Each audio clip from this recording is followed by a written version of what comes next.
İran Xarici İşlər Nazirliyinin yaydığı məlumata görə, aprelin 16-sında Argentinanın Tehrandakı müvəqqəti işlər vəkili nazirliyə çağırılıb və Argentina prokurorunun İran rəsmiləri ilə bağlı atdığı addıma görə ona kəskin etiraz bildirilib. Qurumun Amerika Baş İdarəsinin rəisi İsa Kamili etiraz notasını Argentina diplomatına təqdim edərək deyib: "Biz Argentina hüquq mühafizə orqanlarının və rəsmi qurumlarının İrana qarşı əsassız ittihamlarını qətiyyətlə pisləyirik. Əlbəttə, bu, rəsmi Tehranın ötən həftə məşhur Amiya işini araşdıran Argentinalı prokuror Sebastian Bassonun İranın ali rəhbəri Ayatullah Əli Xameneyinin həbsinə milli və beynəlxalq orderin verilməsi xahişi ilə federal hakim Daniel Rafekasa müraciət etməsinə reaksiyadır. 30 il öncə Buenos Airesdə törədilən qanlı terror aktında iştirakını hər dəfə bu cür qətiyyətlə rədd etməsinə baxmayaraq, İran rejiminin həmin dəhşətli cinayətin təşkilində çoxsaylı dəlillərlə sübut olunmuş rolu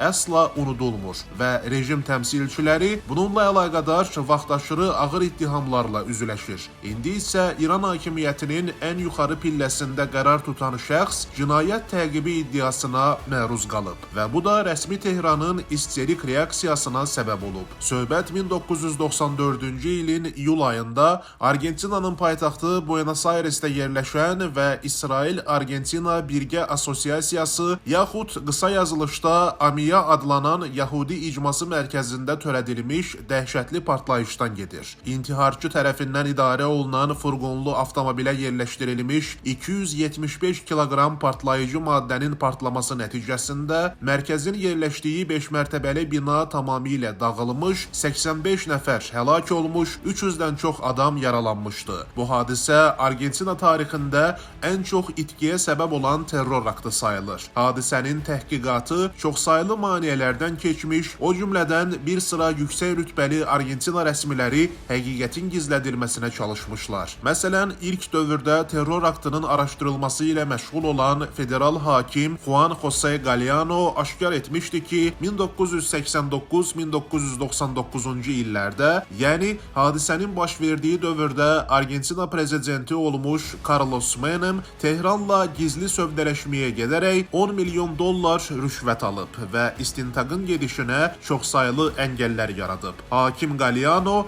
həmçinin 12 İran vətəndaşının, o cümlədən partlayış baş verdiyi zaman İranın Argentinadakı səfiri olmuş Hadi Süleymanpurun həbsinə order vermişdi. Beynəlxalq axtarışda olan Hadi Süleymanpur 2003-cü ilin avqustunda Durham Universitetində doktorluq təhsili alarkən İngiltərə polisi tərəfindən saxlanmış və onun barəsində istintaq başlamışdı. Argentina hökuməti Süleymanpurun ekstradisiyasını tələb etsə də, bu baş verməmiş. 2003-cü ilin noyabr ayında o, İran hökumətinin ödədiyi təqribən 1,2 milyon dollar girov müqabilində azad olunaraq Tehrana qayıtmışdı. Həmin vaxt mətbuatda gedən məlumatlarda Süleymanpurun hər vasitə ilə azad edilməsi tapşırığının şəxsən İranın ali rəhbəri Əli Xameneyi tərəfindən verildiyi bildirilirdi. Bütün maneələrə baxmayaraq 2006-cı ilin oktyabr ayında Argentina prokurorluğu Amiya partlayışına görə İrana və Livan Hizbullahına qarşı rəsmi ittiham irəli sürdü. Terror aktının təşkilində 8 İran rəsmisi, o cümlədən o zamanki İran prezidenti Əkbər Haşimi Rəfsanjani, Xarici İşlər naziri Əli Əkbər Vilayəti, Kəşfiyyat naziri Əli Fəllahiyan, Sepahın baş komandanı Möhsün Rızayı, Sepahın Qüds qüvvələrinin komandanı Əhməd Vəhidi, həmçinin Hizbullahın məşhur simalarından İmad Müğniyə ittiham olunurdu. Sonralar İranın müdafiə naziri olmuş Əhməd Vəhidi isə partlayışın bilavasitə təşkilatçısı kimi qeyd edilirdi. Argentina Ədliyyə Nazirliyi həmin şəxslərin həbs olunmasını tələb etdi. 2007-ci ilin noyabr ayında Argentina hökumətinin tələbi əsasında Interpol qeyd olunan şəxslərdən 6-sının adını qırmızı siyahıya saldı. Bir il əvvəl 2024-cü ilin aprel ayının 11-də Argentina Federal Kassasiya Məhkəməsi Amiya partlayışı ilə bağlı 711 səhifəlik yekun rəyini açıqlayıb. Məhkəmə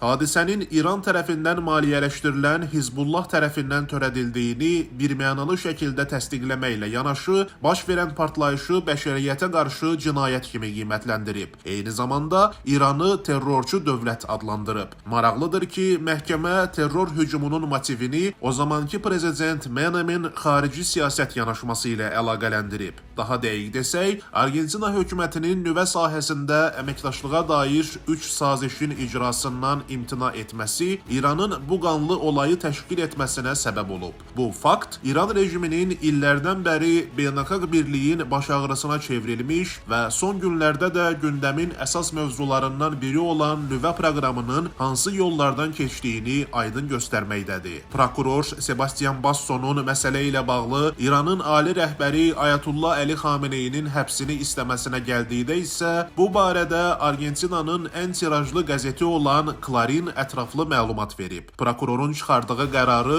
eksklüziv şəkildə əldə edən qəzet bildirib ki, onun bu istəyi Amiya işini araşdıran əvvəlki hüquqşünasların mövqeyindən uzaqlaşmadı. Çünki onlar tutduğu məqama görə Xameneyinin toxunulmazlıq immunitetinə malik olduğuna inanırdılar. Lakin prokuror Basso toxunulmazlıq anlayışına fərqli şərh verərək bildirib ki, Roma statutunun 27-ci maddəsi Beynəlxalq Cinayət Məhkəməsində heç bir toxunulmazlığın tətbiq edilə bilməyəcəyini müəyyən edir və onun ikinci bəndində daxili və beynəlxalq toxunulmazlıqlar arasındakı fərq qeyd olunur. Argentinalı prokuror qiyabi məhkəmə prosesinin tanınması ilə bağlı qərarında belə bir önəmli məqamı da vurğulayıb ki, Xameneyi 1994-cü ilin iyulunda Buenos Airesdə bomba hücumunun həyata keçirilməsini əmr edən 39 saylı fətva verib. Üstəlik, Xameneyi həmişə Hizbullahın əsas dəstəkçisi olub və olmaqda davam edir. O xatırladıb ki, Xameneyi Hizbullah terror qruplaşmasının baş katibindən başqa heç kimi Livandakı nümayəndəsi təyin etmir. Həmçinin İranda xarici siyasət və güc tətbiqi ilə bağlı hər şey onun qərarından asılıdır. Əlbəttə, Argentinalı prokuror hazırki şəraitdə İran ali rəhbərinin həbsinin real olmadığını yaxşı bilir. Üstəlik, onun ümumiyyətlə ölkə xaricinə səfər etmədiyi barədə də məlumatlıdır. Onu da bilməmiş deyil ki, lap ölkə xaricinə çıxsa belə, Amiya işində təqsirləndirilən Əli Əkbər vilayəti, Möhsün Rızayı və Əhməd Vəhidi kimi şəxslərlə bağlı müxtəlif ölkələrə edilən müraciətlər kimi Xameneyinin gedəcəyi dövlətə həbslə bağlı müraciət də təmin olunmayacaq. Elə isə o nə üçün Xameneyinin həbsi məsələsini gündəmə gətirib? İlk növbədə Amiya terrorunda İran ali rəhbərinin digər İran rəsmilərindən də artıq bilavasitə məsuliyyət daşıdığını təsbit etmək üçün. İkincisi, hazırda İran rejiminin üzünə taxdığı maskanın özünü dialoq və diplomatiya tərəfdarı kimi qələmə verməsinin onun terrorçu mahiyyətini dəyişmədiyini qabartmaq və bununla bağlı İran hakimiyyəti ilə hansısa anlaşmaya nail olmaq, dil tapmaq çabaları göstərən beynəlxalq birliyə xəbərdarlıq etmək niyyəti ilə. Ən mühümü də məhz budur və hesab etmək olar ki, Argentinanın vaxtında verdiyi bu mesaj kütləvi informasiya vasitələrində geniş yayılması sayəsində hər halda dünya ictimaiyyətinə çatıb.